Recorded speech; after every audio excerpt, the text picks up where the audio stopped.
Hello everybody, Chris here, and today I'd like to show you how you can make an ebook cover for yourself for free, which means you don't need to pay any money. You can just go ahead and do it, and it shouldn't be very difficult, even for anybody who's not very artistically oriented. So, for instance, we'll make a cover that's pretty similar to the one I've got here. 101 Tips for Game Masters. It was a redo for an earlier cover I made for one of my ebooks. And we can do this within Photoshop, although you could also use other programs which are completely free, such as GIMP, to do effectively the same thing. They all have the same tools that you need. Photoshop just has more, but you don't need more, because these are basic, very basic things we're going to be doing here. So, the first thing you're going to need to do is to get a cover image. And one place you can actually find those really easily is Pixabay. Now, the cool thing about Pixabay is all of the images on the site are completely royalty-free. You don't need to attribute the author even if you don't want to. And they do have a lot of high-quality ones. So the one we'll go for here is this kind of dark one of a guy in a hoodie walking down a pier at night. And we'll use this for a theoretical novel that I'd be writing. So you'll have multiple different image sizes. You always want to get the biggest one. This one is actually just big enough to get to the recommended Amazon settings. Now, Amazon would recommend that your image is 2500 pixels high by roughly 1563 pixels wide. That's how wide I've got it here, and that works just fine.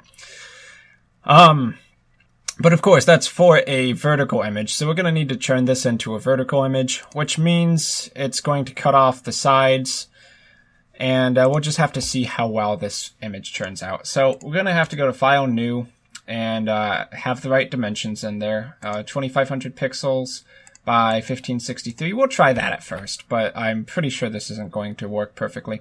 Of course, you don't have to have it that big. That's just so that you can downscale it whenever needed, but I've never seen a need for it on Amazon Smashwords or any other place you upload your books to.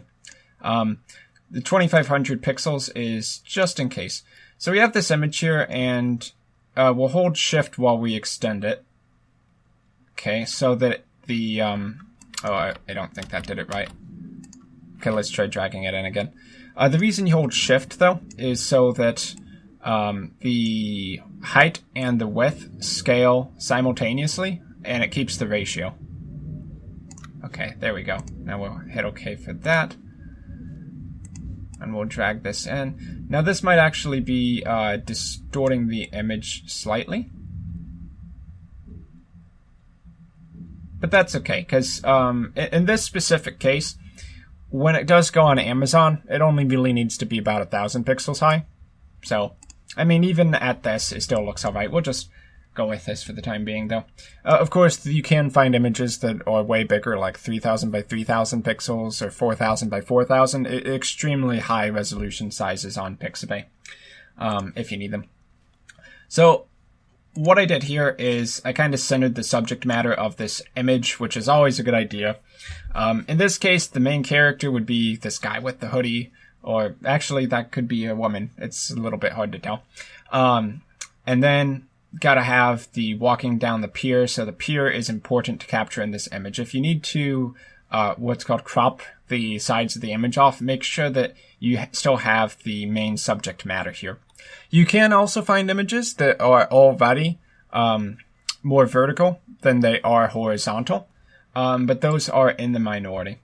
So here we're going to need to add a title to this, and considering that the background is black, it only makes sense to have white text. So I think what I was going to go for this was going to be something about walking out. Never go out alone. That sounds like a decent title.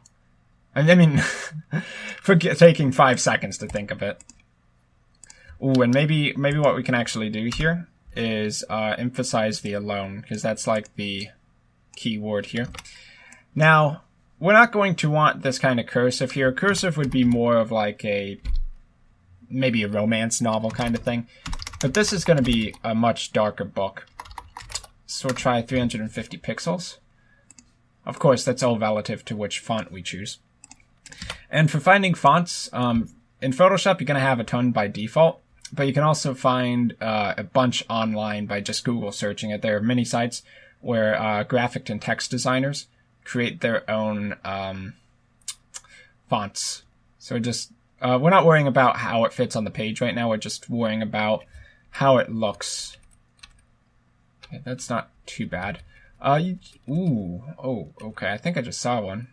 Yeah, that sounds. This could be like a horror book. I kind of like how this looks. It's not too bad. I may have actually gotten this one from online because it doesn't look like one that would be very standard to Windows. And for the sake of making it look a little bit nicer, I don't know. Maybe we keep it on 2 lines, maybe we don't. This would allow us to make it bigger, so 400 pixels.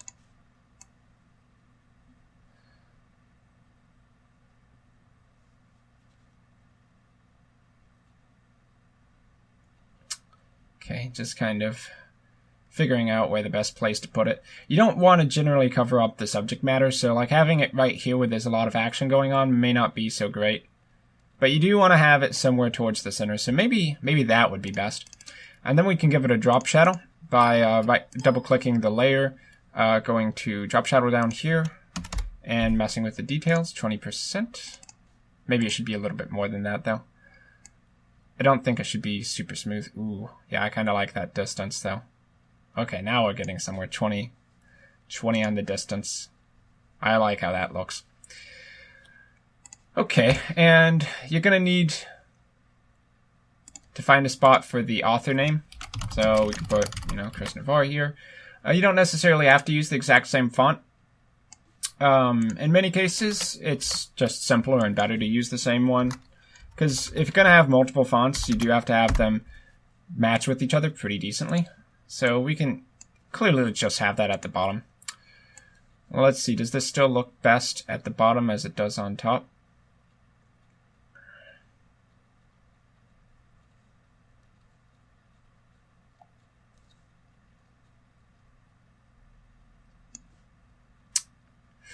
The thing is, I feel like it needs to stand out a little bit more here.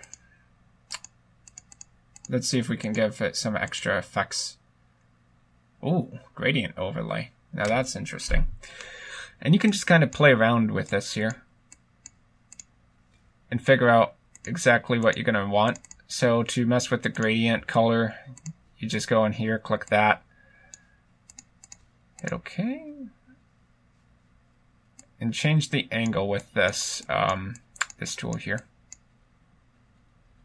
You know what? I do think that looks kind of cool. I might actually want that.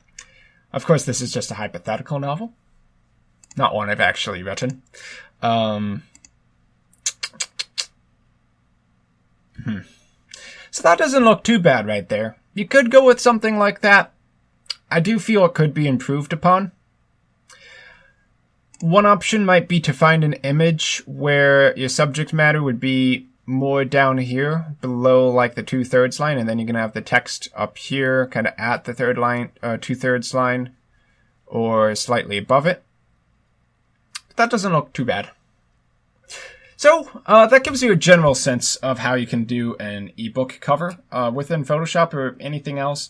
All you got to do is go on Pixabay, pick up an image, find a good font choice, soup it up with some effects to make your text really stand out, put your text in a spot of the page where it's not going to detract from the image, and then just go with that. You might have a subtitle in there somewhere, but you just need your name for the author or your pen name, whatever, and the title name, which of course should probably be the largest text on the page.